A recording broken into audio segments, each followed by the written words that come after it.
The airport buzzed with energy, suitcases rolling across polished floors, voices echoing in waves, announcements blaring through distant intercoms.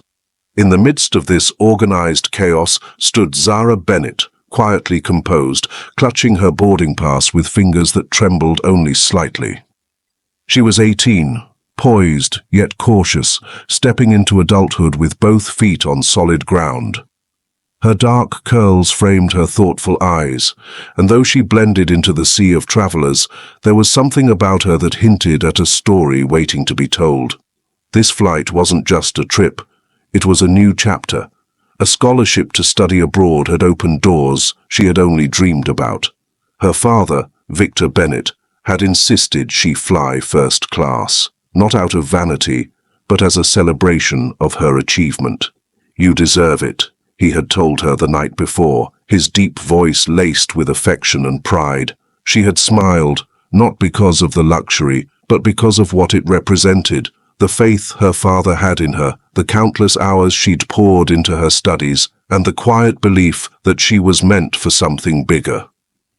What most people at the airport didn't know was that Victor Bennett was not just a proud parent. He was the owner of the very airline Zara was flying with, but that fact had never defined her. Zara had grown up modestly, grounded by a father who knew the importance of humility, who taught her that identity is built by character, not status.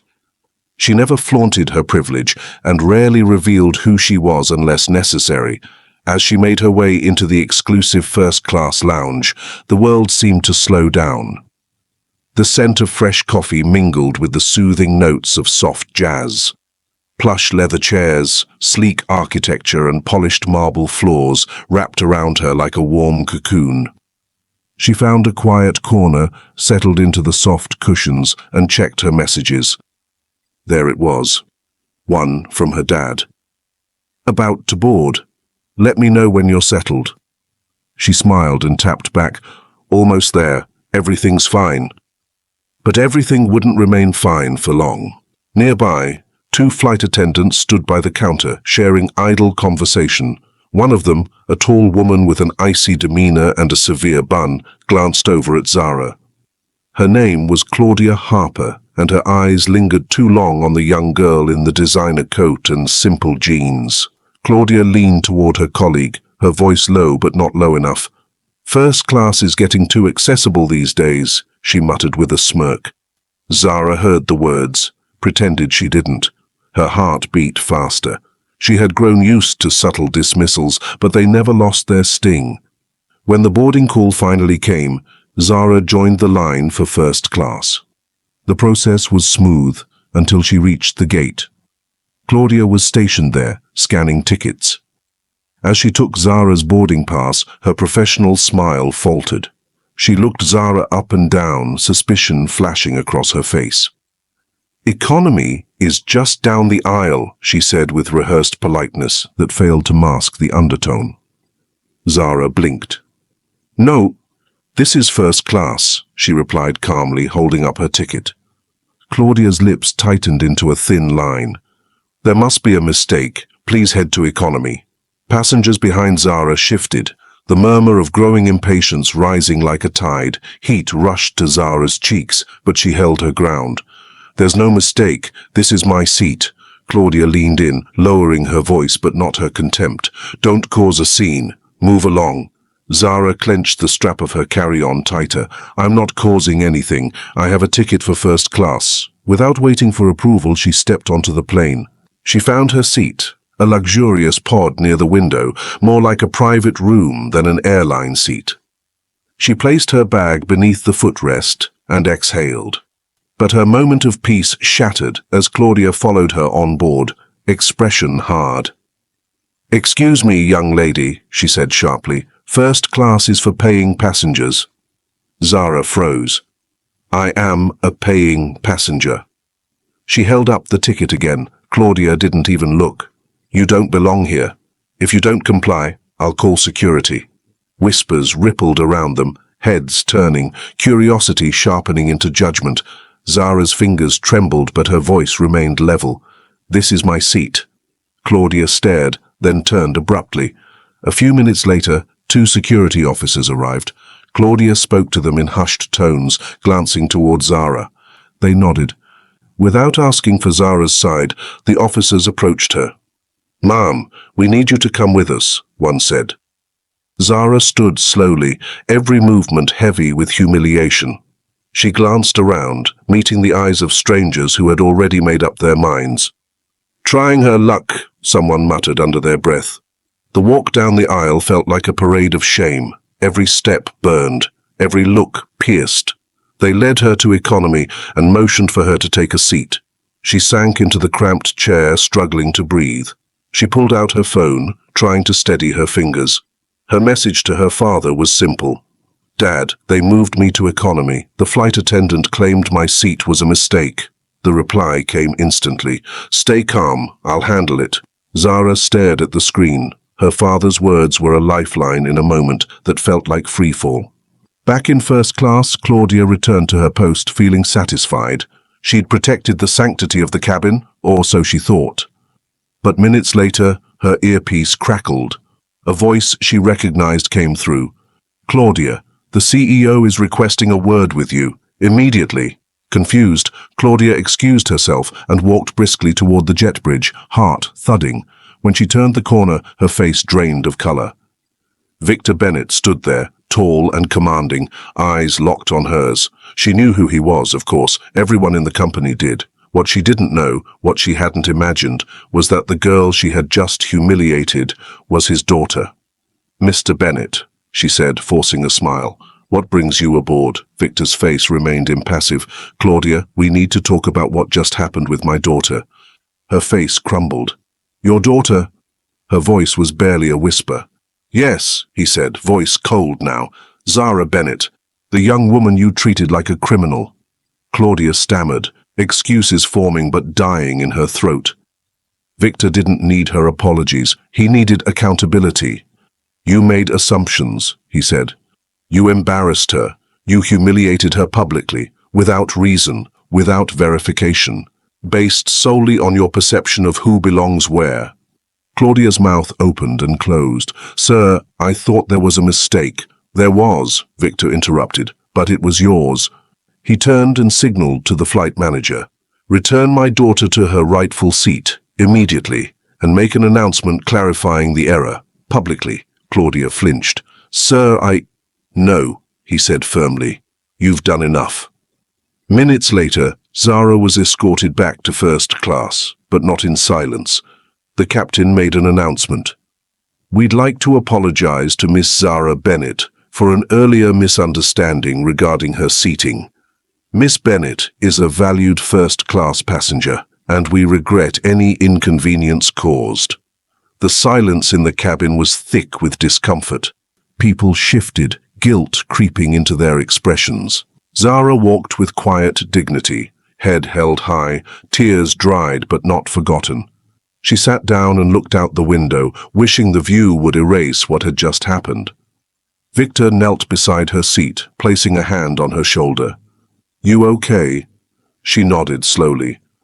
"I didn't want a scene." "You didn't make one," he said gently.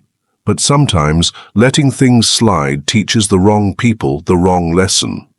Zara looked at him, searching his face. "Do you think they'll change?" He sighed. "Some might, others won't. But today they saw something they'll never forget, and maybe next time they'll think twice before judging someone by how they look." As the plane taxied down the runway, Zara leaned back, letting the hum of the engines drown out the sting in her chest. She had come here as a student, a daughter, a dreamer. She left with something more. She had endured something unfair. And through it, she learned the cost of silence, the power of truth, and the value of being seen, not just by strangers, but by herself. And Claudia, who had once believed she was guarding the gates of luxury, now understood the price of her assumptions. She watched the cabin quietly, knowing she had crossed a line that couldn't be unseen. That one decision, made in prejudice, had exposed everything she didn't want others to see, about the world and about herself. The lesson was harsh, but it was deserved, and it would stay with her long after the flight had landed. Midway through the flight, the cabin had settled into its usual quiet hum. First-class passengers leaned back in their reclining seats, soft lights casting a warm glow, glasses clinking gently as refreshments were served. Claudia Harper moved through the aisle, her heels clicking confidently on the carpet. She walked with the air of someone who believed they had done something important, something justified. Speaking to one of her colleagues near the galley, her voice wasn't quite low enough. "That girl thought she could just waltz in here like she owned the place. I put her where she belongs," she said with a smirk, sipping from a water bottle like a job well done had earned her a moment of satisfaction. Her colleague, sensing the unease, said nothing. But it didn't take long for the atmosphere to shift. Just as Claudia turned to check the cabin once more, the intercom crackled softly, and a voice requested her presence in the cockpit. Confused but still composed, she made her way forward. The captain stood waiting, his expression unreadable, posture rigid. "Miss Harper," he said, his tone grave, "you need to be aware of something. We just received a call from Mr. Victor Bennett. He's meeting this plane personally when we land." Claudia blinked, unsure what that meant. The name rang familiar, but the pieces hadn't clicked yet. "Victor Bennett?" she repeated slowly. "Yes," the captain said, eyes hardening. "Owner of the airline. His daughter is on board. Her name is Zara Bennett." The words hit like a slap. Claudia's face lost all color. Her throat tightened, and for a moment she forgot how to breathe. His daughter," she whispered. The captain didn't blink. "You've been mistreating the owner's child. He knows everything." The silence stretched into a suffocating void. Claudia's legs wobbled beneath her, and she gripped the edge of the cockpit door to keep from collapsing. All her earlier pride, her smug sense of authority, it evaporated in an instant. The captain didn't offer sympathy. "I suggest you spend the rest of this flight reconsidering your actions," he said before turning away. Claudia stumbled back to the galley, the world spinning around her. Her mouth was dry, her hands cold. For the rest of the flight, she was no longer the composed authority figure. She was panicked, scrambling, desperate to reverse what had already been set in motion. She returned to Zara's seat, her tone suddenly soft, deferential. "Miss Bennett," she said, holding out a bottle of sparkling water, "can I get you anything? A snack, a blanket perhaps?" Zara looked up, her expression calm and unreadable. "No, thank you," she said, her voice even. Claudia hovered, shifting uncomfortably. "Please, let me make this right. It was a misunderstanding." Zara gave a small, polite smile. "The matter isn't in my hands anymore," she said quietly.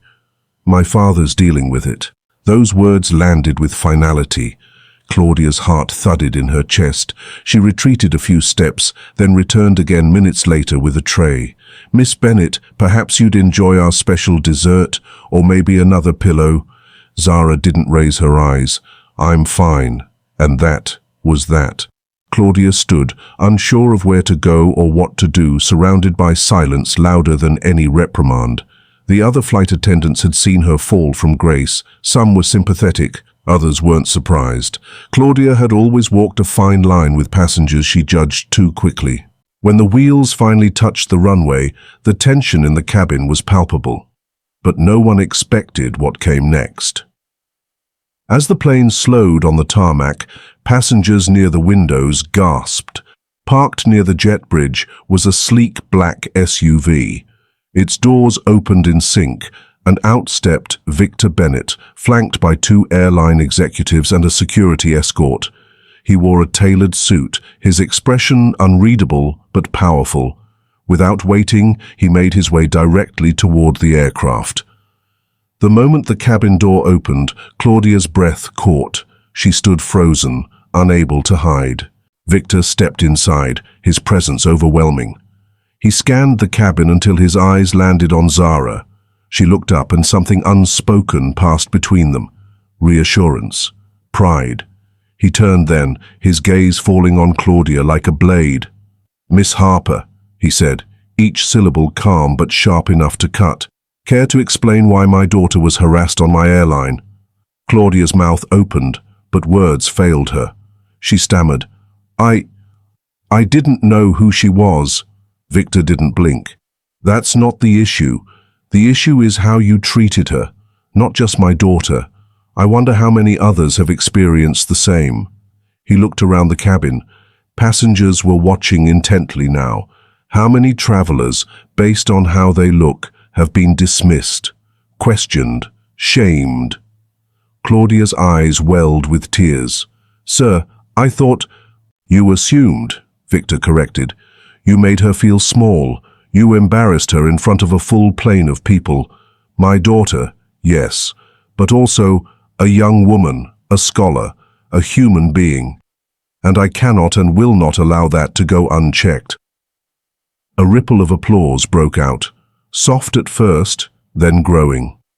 Claudia looked around, the realization sinking in that the cabin was no longer silent. These strangers, who had witnessed the injustice, were standing in solidarity with the one she had tried to diminish. Victor raised a hand gently, signaling for calm. This isn't about revenge, it's about responsibility. He turned to one of the executives beside him. Effective immediately, Miss Harper is suspended pending a full investigation. Claudia's breath hitched. Sir, please... No, he said simply. You'll be escorted off this aircraft. Human dignity is not optional in our service, and no one, regardless of title or tenure, gets to forget that. Claudia was led away, her steps slow, her head bowed. As she passed Zara's seat, their eyes met. But Zara didn't gloat, she didn't smirk, she didn't celebrate. Her expression was steady, resolute, almost mournful.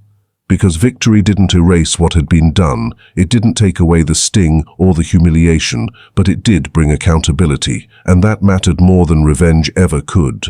The plane emptied slowly, passengers offering Zara quiet nods, some mouthing apologies, others simply acknowledging her strength. Victor walked beside his daughter down the jet bridge, a silent shield of protection. When they reached the SUV, he opened the door for her. You handled that with grace, he said. I'm proud of you. Zara settled into her seat, letting the weight of the day settle too. I didn't want a scene, she said quietly. Sometimes the world forces one, Victor replied. And when it does, you meet it with your head held high.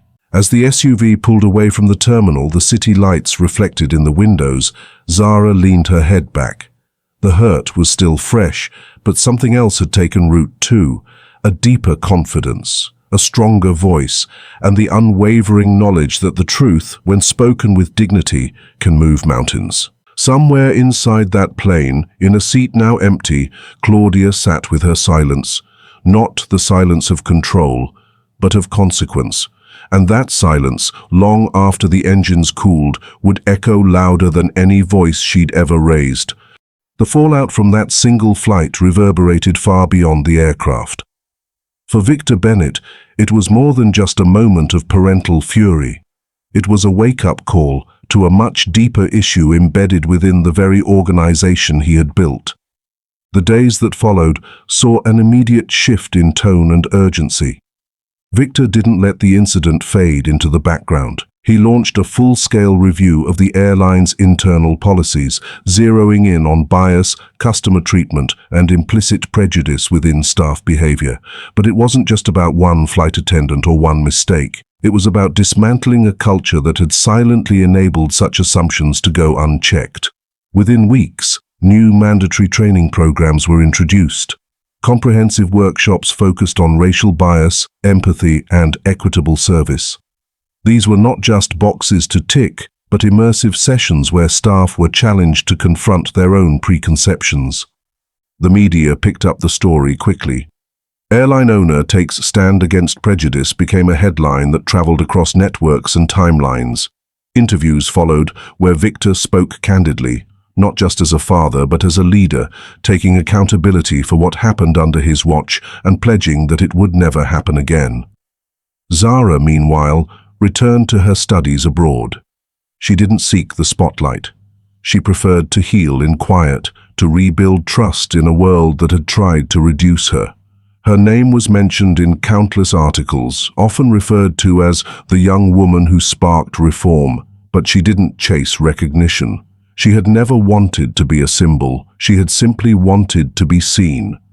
And Claudia Harper, whose name was now tied to humiliation and disgrace, found herself spiraling in the aftermath. Fired from her position and shunned by many of her colleagues, she spent the first few days in denial, nursing anger and resentment. But as the noise faded and she sat alone with her choices, something began to shift. She revisited the moment again and again, trying to justify her actions, but with each reflection, the justifications grew thinner, the excuses more hollow. She watched Victor's interviews, she read Zara's scholarship profile, and slowly, painfully, she began to understand. The problem wasn't just the mistake she made, it was what it revealed about her judgment, about how easily she had drawn conclusions based on appearance, how confidently she had stepped into power that wasn't hers to wield. It took weeks before she summoned the courage to write the email. It wasn't polished or calculated, it was raw. And it read, "Mr. Bennett, I have spent the past few weeks in deep reflection. What I did on that flight was unacceptable. I failed not just as an employee but as a human being. I made assumptions I had no right to make, and I humiliated someone I should have served with dignity.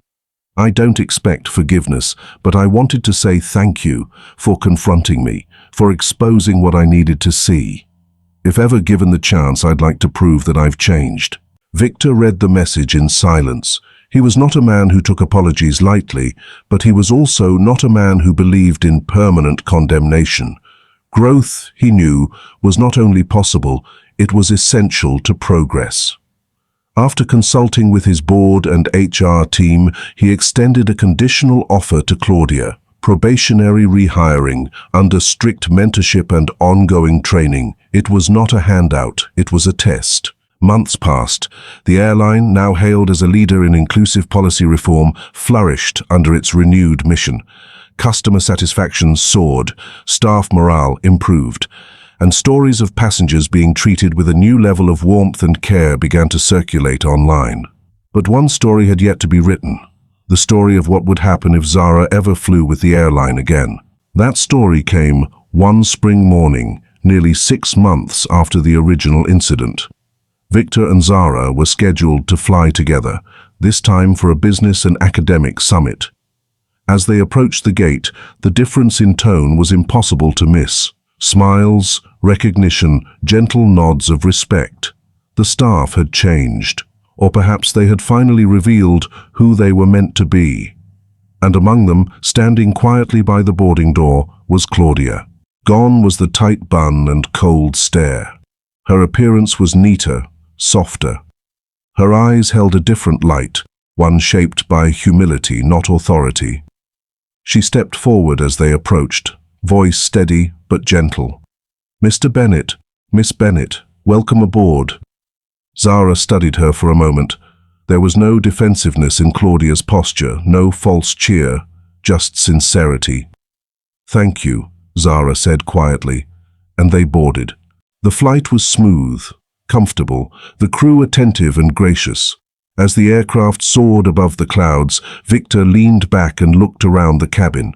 His daughter, now sipping champagne with a small smile, the staff, moving with genuine care, and Claudia, focused, respectful, transformed. Later, as the sun began to set outside the window and the golden light washed over the cabin, Claudia approached Zara one last time. She didn't bring a tray or an offering, just herself. "I just wanted to thank you," she said, voice nearly a whisper, "for the chance, for the lesson. I won't forget it." Zara met her gaze. There was no grudge, no icy dismissal, only quiet recognition. "Neither will I." When the flight landed and the passengers disembarked, the Bennetts exited into a world slightly changed. A world where the sky felt just a little more just. Where second chances weren't given freely, but earned. where the daughter of an airline owner had reminded everyone, not with anger, but with dignity, that assumptions can be challenged and hearts can be changed. Justice hadn't come with loud protests or dramatic gestures. It had come through a reckoning, a confrontation, a choice to transform discomfort into growth. And now, as Zara looked back at the plane from the terminal window, she knew something deeper. The world wasn't perfect. It never would be. But every time someone stood their ground with grace, every time someone powerful chose to listen, the world shifted, inch by inch, mile by mile. The sky, long seen as the domain of the privileged, had opened its arms a little wider that day, and as the aircraft prepared for its next journey, it carried more than passengers. It carried hope, quiet, steady, unshakable. And the skies, they had never been fairer. If you liked this story, please like, subscribe, and share it with others so they can learn something from it too.